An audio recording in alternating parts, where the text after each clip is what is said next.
Կարճաժամկետ ցավ երկարաժամկետ շահի համար անգլերենով short-term pain for the long-term gain Սա է ուրեմն Թրամփի ադմինիստրացիայի նոր կարգախոսը ամեն իրենց ուրեմն հետևորդներին այս բանն են հասկացնում հեռուստացույցով, բլոգերով, չգիտեմ ամեն ինտերվյուների մեջ ինչ որ բան եւ սա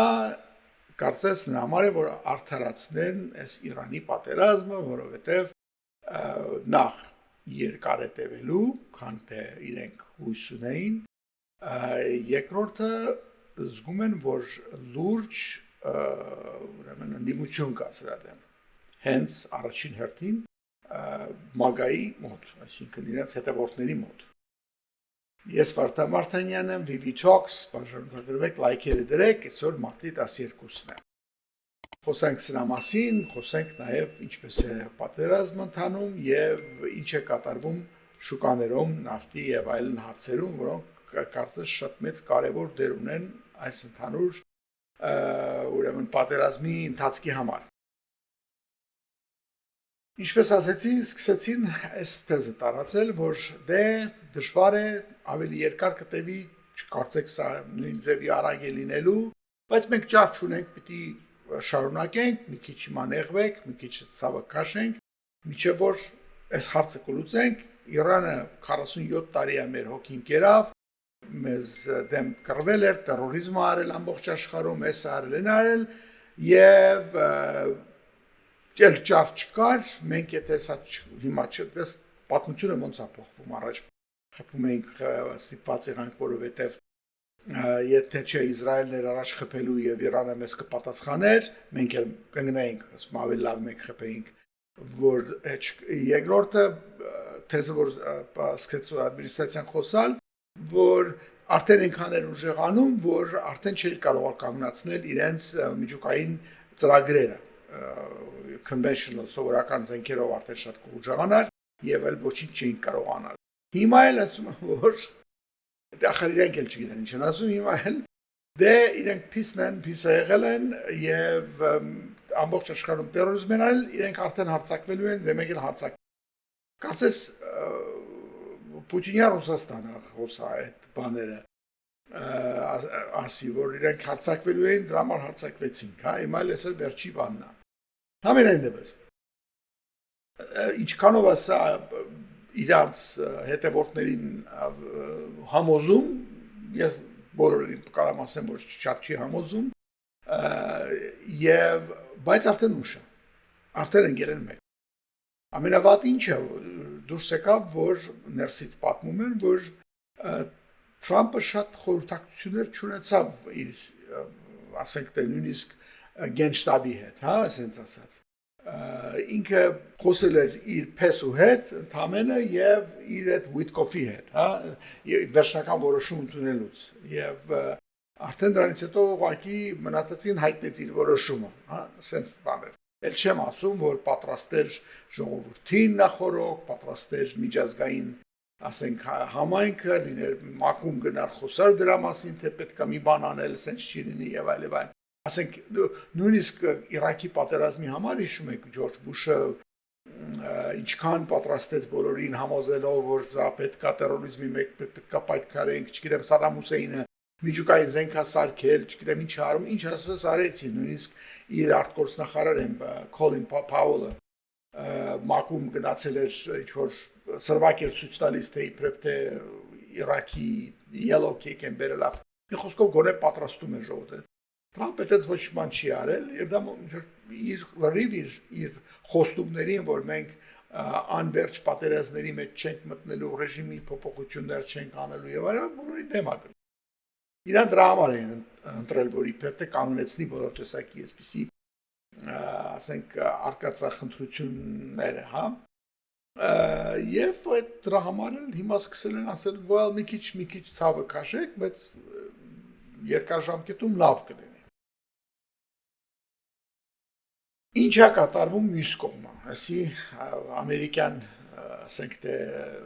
խնդիրներն են, իհարկե լինում են ինչ-որ փոքր-մոքր տերորիստական բաներ, հենց այսօր մի քիչ առաջ ինչ որ սինագոգի վրա հարձակում ա կատարվել, դեռ նոր վազ ուզում են որ տեսնեն ինչ ա լինելու, ով էր ինչ էր։ Դեռևս ընթացքի մեջ է, հա, ռեսպոնսը դեռ գնում է պատասխանը։ Բայց հիմնական բողոքը իհարկե նավթի հետ կապված է, բենզինի գինը մի քիչ բարձրացավ եւ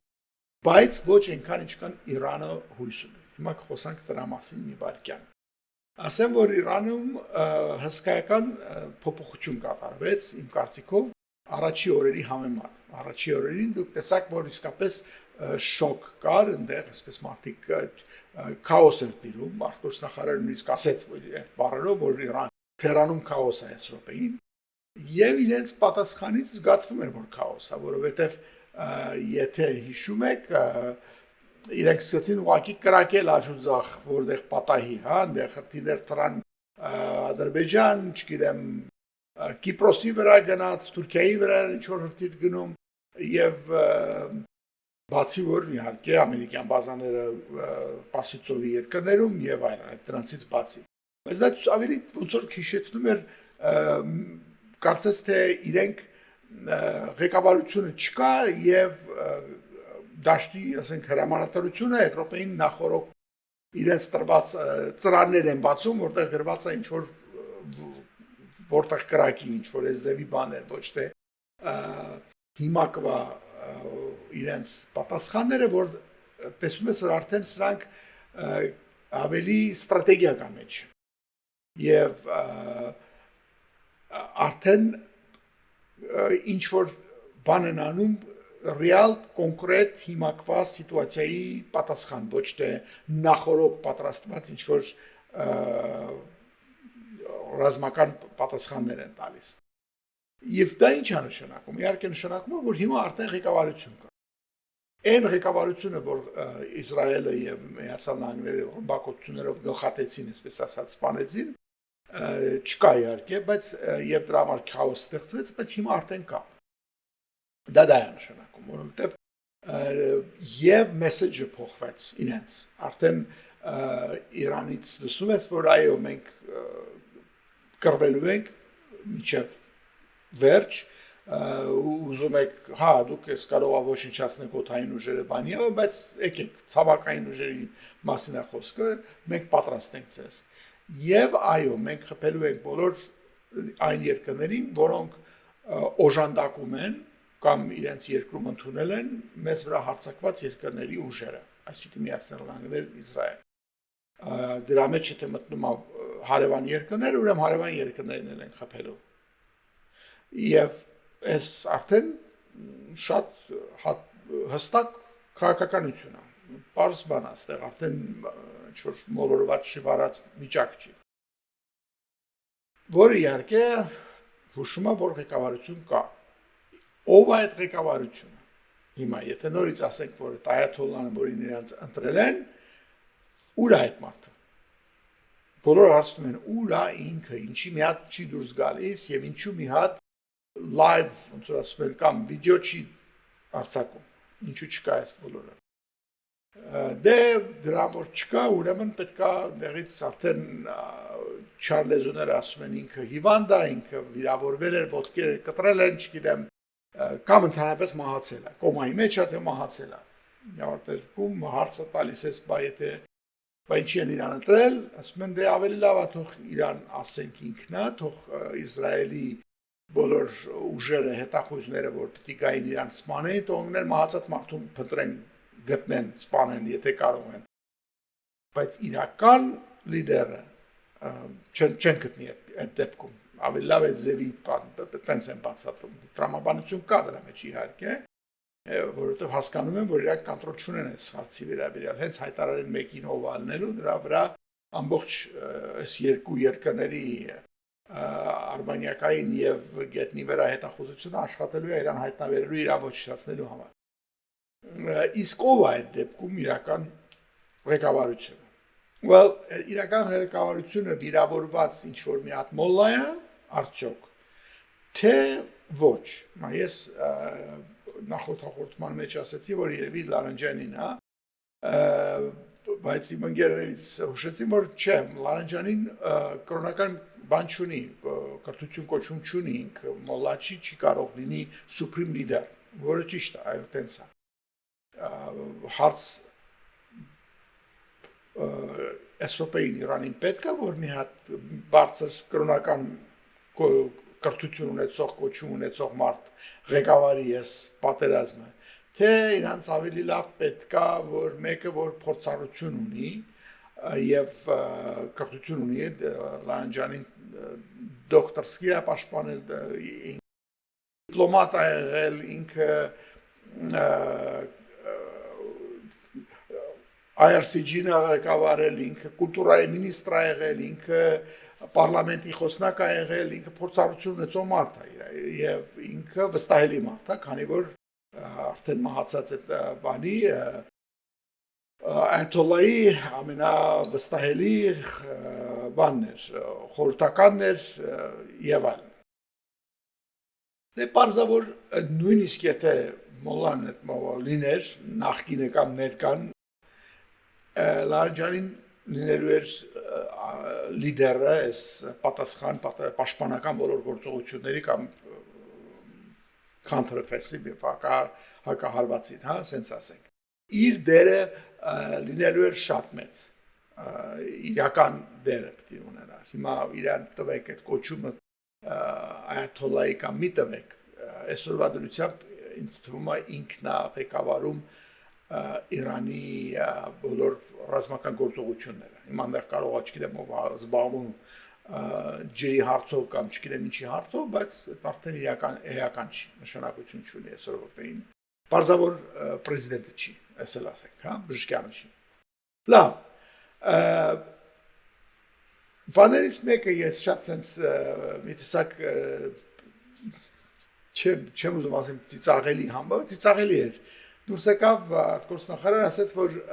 1300 մարդ է զոհվել իրանցի քաղաքացիական մարդիկ են զոհվել այս ամերիկյան իսրայելական ագրեսիայի հետևանքով։ Եվ սպասեցի որ տեսնեմ, հետո եւ դա որպես պիտի ընդունվեր որպես մեծ տրագեդիա, այսինքն եւ բան, բայց կարծիքով բոլորը հասկանում են, որ մի ռեժիմ, որը ոչ թե 1300, այլ 36000 իր քաղաքացիներին ոչ թե ռումբերով, չգիտեմ ինչերով, այլ պարզ զենքերով սպանել է փողոցներում եւ բանտերում, դա երևի ավելի մեծ տրագեդիա պետք է լինի, չէ՞, եւ 1300 այսքան ռմբակոծություններից հետո, այսքան ես ինչ իմանամ հրթիռային հարվածներից մենակ 50000 ամերիկյան զինվորական կան դեղ մասնակցում այս բանի պատերազմին։ Ընդամենը 1300-ը մահացել, երևի այդքան մեծ տրագեդիա չի առաջացնելու էլի արևմուտքի մոտ, որ մարդիկ դրա մասին մտածեն։ Եթե պիտի մեկի մասին արդյունք թափեն, առաջին հերթին պետք է ձեր բանտերում նստածների մասին հիմա մտածեք ավելի շատ։ Այդ մի քիչ ծիծաղելի էր, բայց համենայն դեպս իրանք իրենց գործը անում են։ Ցույցատարի որ գորե ինչ որ սիստեմ աշխատում է, հա, ասենց ասած։ Եթե անցնենք հիմա իրենց ստրատեգիային, խփում ենք ուրեմն նավթերի, նավթամշակման գործարաններին եւ տանկերներին, որոնք նավթը արտահանում են, եւ բացի այն որ հայտարարից մի հատ բան կարդացին, իբրև թե այս նոր ընտրյալ Այաթոլլան ասել, որ բոլոր այդ բանը պետք է կանգնացնել նավթի էքսպորտը բանից Պասկական ծոցից դուրս եկող երկրներից, OPEC-ի, ասենք ասենք, հա, երկրներից։ Այդ հայտարարություն ասել է, բայց ինքը չտեսանք իրան նորից։ Եվ ասեցին դրոններով երկանի հատ տանկերների խփեցին, փորձեցին, որտեվ ականապատ են Պասկական ծոցը եւ այդ նեղուցը, ուրեմն ամերիկացիները իսկույն երեք չառաջյուրվա թե երեկվա տվյալներով 16 հատ ականապատող նավեր խփեցին։ Mine laying ships, vessels։ Իմ կարծիքով ականապատումը շատ էֆեկտիվ չի լինելու,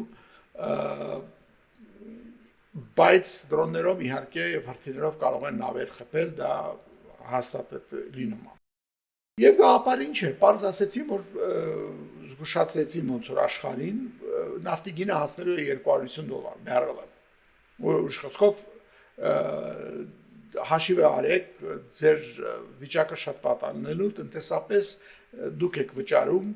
ամերիկյան իսրայելական այս ագրեսիային, հա, համար։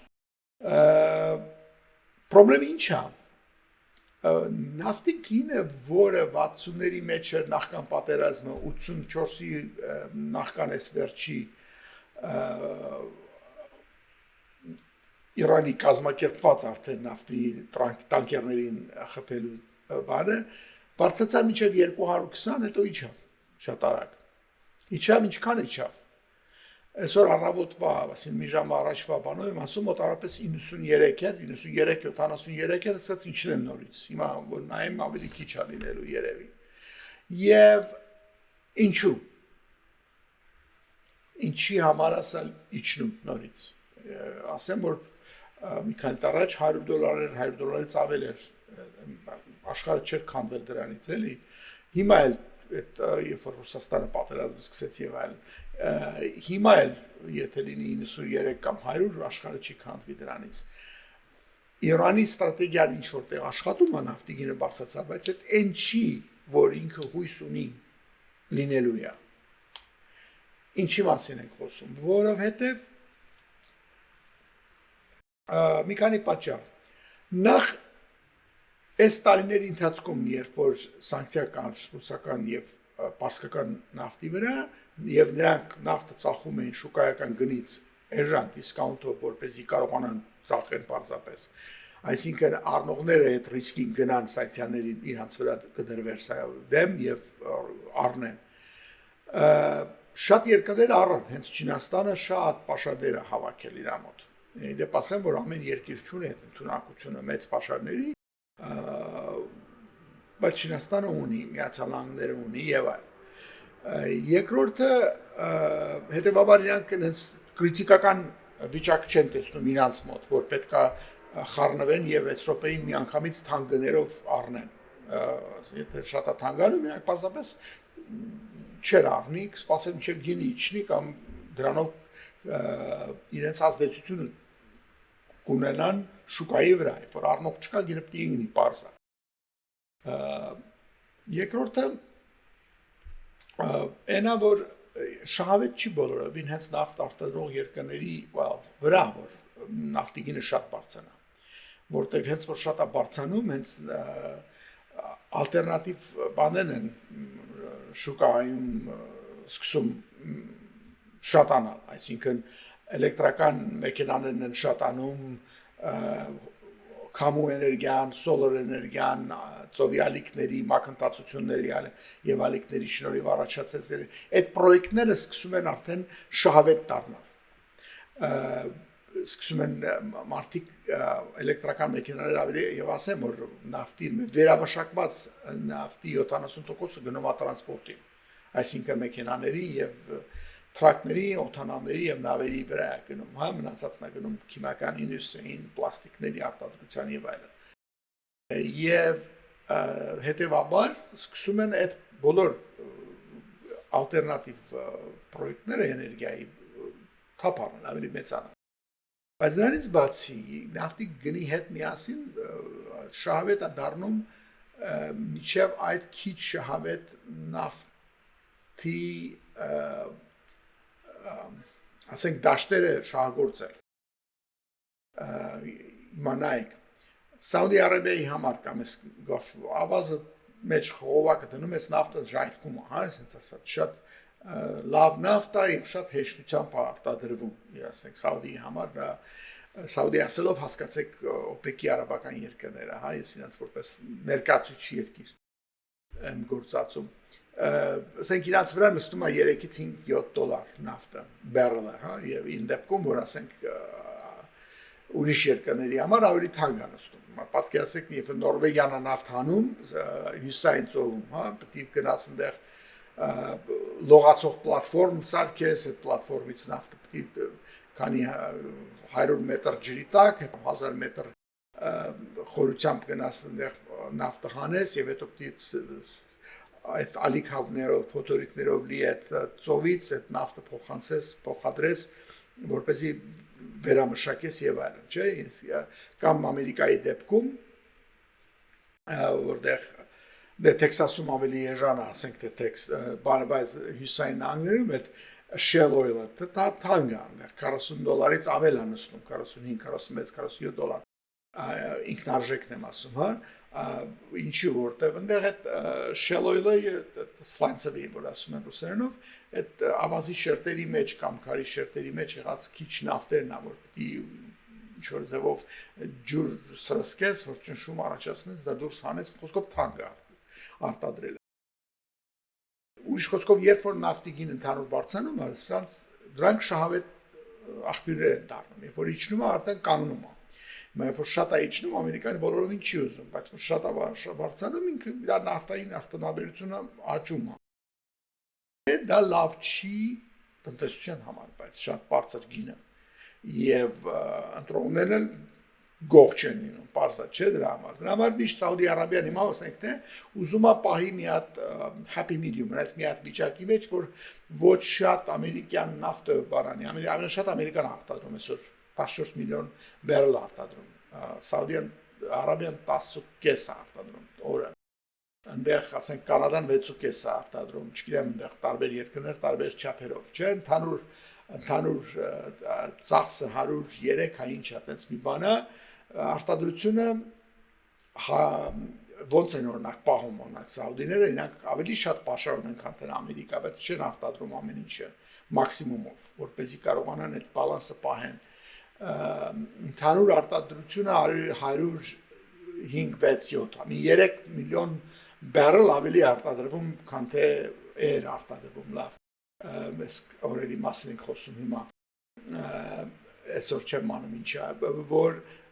քան կարիքը կար, դրա համար գինը ընկնում էր, կարողանում էին գինը պահեին, ձևի ինչ որտեղ նաև դրանով ազդում էին հենց ռուսական գնի վրա, որ շատ չհարստանա պատերազմը շարունակի եւ այլ եւ այլ։ Ուրեմն OPEC-ը հասկանում է, որ ինքը այդեն ուժը չունի ինչ որ ուներ առաջ, հա, երբ որ OPEC-ը արտադրում էր ամբողջ նավթի, ասենք 50%-ը եւ մի քիչ էլ ավել, 57-55 այդպես բաներ, ինքը շատ ազդեցություն ուներ մեծ։ Հիմա որ արտադրում է, ասենք մոտ 30%-ը 29-ից, իրանց սայթում գրած է 38, բայց դա հին տվյալ է, այդքան ճիշտ չի դա։ Մոտ 30, ասենք 29%։ Եթե ընկնի ավելի շատ իրանց բաժինը ընդհանուր նավթի արտադրության, իրանց ազդեցությունը լրիվ ոչնչան այլ OPEC-ը սվորն է արդեն որպես կազմակերպություն, հա, դե դառնա 20% արդեն իմաստը ինչ է։ Ուրեմն չես ուզում որ շատ մրցակիցներ լինեն եւ երբ որ գինը բարձրանում սկսում են շատերը արտադրել, նույնիսկ բարձր գնով, քո բաժինը ընդհանուր արտադրությունից փոքրանում է։ Հետևաբար շատ բարձր չի ուզում OPEC-ը որ գինը գնա, այն չի ինչ որ առաջ էր 50 տարի, 30 տարի առաջ, հա, երբ որ բարձր գինը ուղղակի քաշը իրաց գրպաններ գնում, այսպես ասած։ Հիմա պիտի այդ բալանսը պահես, որ շատ մրցակցություն չառաջանա եւ դու ընդհանուրի մեջ բարձր տոկոս կազմես, այդ գաղափարը կա դրա համար ինքը անընդհատ Սաուդի Արաբիան օրինակի համար պնդում էր միջևս պատերազմը, որ մի քիչ արտադրությունը ավելացնեն եւ հասան նրան, որ ավելացեցին շատ զորով շարով այնտեղ Ռուսաստանը դեմ էր իհարկե երկու պատճառով, որտեղ չի կարող արտադրել ինքը Ռուսաստանը տեխնոլոգիան չունի, չեն ծախում իրան եւ ոչ մեկ էլ ինվեստիցիա չի անում, ներդրումներ չի անում Ռուսաստանում նոր նավթադաշտերը բացելու համար, այդ հյուսային այդ տեղերում որտեղ շատ թանկ է, մնացած տեղերն էլ արդեն այնքան արդյունավետ չեն, այդքան չեն տալիս իրանց նավթ, ինչքան առաջ էին տալիս։ Իրանց քվոտան ինչ որ 9.6 միլիոն բարելը, իրանք 9.1-ից ավել չեն կարող արտադրել։ Այդ էլ խնդրեմ է իրանց համար, բայց ստիպած եղան ասելու, հա, այնտեղ երկու անգամ քվեարկեցին, որ 217 միլիոն ինչ որ արտադրություն ավելացնեն, մեկ էլ ինչ որ 100 քանից միջև։ Խոսքով փորձում են ավելացնել Դա հələ դեռ նախքան պատերազմն եմ ասում, հիմա իհարկե ավելի շատ։ Հիմա իհարկե հանելն է, տրանսպորտն է խնդրեմ, այս Իրանի ամբողջ հույսերը, որ ես տրանսպորտը այս նեղուցը փակելով ես կարողանամ գինը բարձրացնել։ Նա Սաուդյան Արաբիան մի մասը իր նավթի խողովակներով ուղարկեց Պասիցովից դեպի 6 միլիոն բարելի չափի ինքնեց դեպի Կարմիր ծով, բայց դա միայն ինքը կարող անի, Կատարը չի կարող անի, Էմիրատները չեն կարող անեն եւ այլն։ Իրանք պարզապես ստիպված պակասացեցին արտադրությունը, որովհետեւ պահելու տեղ չունես, արտադրում ես չես կարող դուրս անես, դժվար գործ է։ Բայց մյուս երկրները այդ խնդրեմը չունեն, Ամերիկան կարող է ավելացնի, այնտեղ Կանադան կարող է ավելացնի, Վենեսուելան մի քիչ investment-ից հետո կարող է ավելացնի դեռ չէ, որտեվ իրանց կոմունիստական ռեժիմը այնօր էր հասցրել իրանց նավթային արտադրությունը, որ սկի 1 միլիոն բարել չեն կարող հանեն, հա։ Եվ այլ, sense բայց ընդհանուր շուկան ուրիշ բան է, կարող է աճի դեռևս։ Դրա համար այն գնաճը, որ սպասվում էր, այդ գնաճը չի լինում։ Իրանի ստրատեգիան դեռիվ չի աշխատում։ Եվ այնքան չի աշխատում, որ ստիպի Ամերիկային կամ որևէ մեկին ինչ-որ ասենք մի անգամից հանձնվեն, հա, ասեն լավ, ինչ ուզում ես։ Այդ մի քիչ պետք է կարծել, որ չի լինելու։ Առայժմ ստենց չի երևում, որ կարող են անել։ Համենայնդեպս, այդ ստրատեգիայի մասին մի երկու խոսք ասեցի, թե ուր ենք գնում այս վիճակին, դեռևս կտեսնենք։ Վերջացնեմ մի հատ էլ կուրիոզ մի բան եղավ, Իրանի կանանց ֆուտբոլի թիմը, որ նախքան պատերազմը արդեն Ավստրալիայում էր, մասնակցելու ասիական կանանց ֆուտբոլի գավաթի ուրեմն խաղերին, այնտեղ խաղերը իր մասը վերջացավ, որտեղ ինքը դուրս եկավ այդ մրցակցությունից, վերադառնալուց առաջ մի քանի խաղացող ուզեցին մնան, ասեցին չենք ուզում հետ գնանք այդ ռեժիմի մեջ, պատերազմը սկսել է ֆլան եւ այլն, Ավստրալիան սկզբում չէր ուզում իրենց քաղաքական ապաստարան տար կամ թույլ տար, մի քիչ իրենք խիստ է իրենց մոտ, իրենք շատ բան են, մարդասիրական բաներով մարդ չեն ընդունում, հա, այնտեղ պետք է լինես երիտասարդ եւ շատ լավ կրթված պրոֆեսիոնալ երկին պետք եղած մարդ, որ գաս այնտեղ ապրես Ավստրալիա, ուրիշ ձև չկա, ասենց ասա։ Ուրեմն Թրամփը վերկացավ, ասաց ինչ ես անում, դու ապուշ չես, չես ուզում, ես կվերցնեմ բոլորին։ Ոնց կարելի է այդպես բաներ անել։ Ավստրալիան մի քիչ ասաց լավ, օքեյ, ասաց ով ուզում է կարա մնա։ 7 հոգի ասեցին լավ ուզում ենք մնանք, 6 խաղացող մի հատ ինչ-որ ադմինիստրատորներից մեկը, հետո մեկին համոզեցին թե ինչ արեցին, միտքը փոխեց, դա ասեց լավ հետ եմ գնում, զորով իրան մտցին ավտոբուս տարան, թռցրեցին, այդ մնացածը մնացին մի տարվա վիզա ունեն։ Էլի ինչի համար մի տարով ա տվել, որ պատերազմը հենց վերջացավ, այնտեղ նորմալացավ, եթե հանգարցել մոլաները չեն, քանի որ մոլաները իսկույն իրանց դավաճան հրճակեցին եւ վախեցնում են, որ ձեր ընտանիքներին կսպանենք եւ այլն։ Հենց որ վերջացավ իրանց հետ ուղարկի։ Ֆուտբոլիստներ պետք չկա Ավստրալիայում ասում եմ։ Լավ, դա էլ այդ ձևի։ Այսօրվա հաղորդումը սրանով վերջացնենք, բայց որպեսզի ամփոփեմ, ուրեմն նավթիգինը այդքան չի բարձրացել, ինչքան բարձրանալու էր առայժմ, ասենց ասենք, այդ ստրատեգիան դեռ լավ չի աշխատում եւ ճիշտ է Ամերիկան եւ բաները Իսրայելը դեռևս այդպես լավ չեն ընդունում, թե ինչքան դժվար է գնում եւ ինչքան ծախս է նստում։ Ասում եմ $1 միլիարդ Ամերիկայի վրա օրը նստում, ես կարծում եմ մի քիչ ավելի շատ է նստում, մի քիչ չէ, շատ ավելի շատ է նստում։ Այնտեղ $1 միլիարդ մենակ մի հատ ռադարներ արժեր այդքան խփեցին։ Եվ այլ, sense բաներ կա, բայց դե ճար չկա, անգերեմ պիտի քաշեն այս վիճակում եւ հիմա հարցը Թրամփի ադմինիստրացիայի մենակ թե ոնց կարողանանք մենք գոնե մեր հետևորդներին դեմոկրատները մոռացի չկորցնենք այս գործի մեջ, այս էլ լուրջ խնդիր է իրաց համար։ Ոչ նրանց համար է լավ Ամերիկայի համար կամ Իսրայելի համար, ոչ Իրանի համար է այս վիճակը լավ, բայց ոչ մեկը թախտի չի ուզում իջնի, ասենց ասած, դեռևս։ Տեսնենք ուր կհասնենք։ Այսօրս կանը բաժանորդագրվեք, լայքերը դրեք, Վարդան Մարտանյան, VV Talks, միջև հաջորդ խաղում։ Bye bye.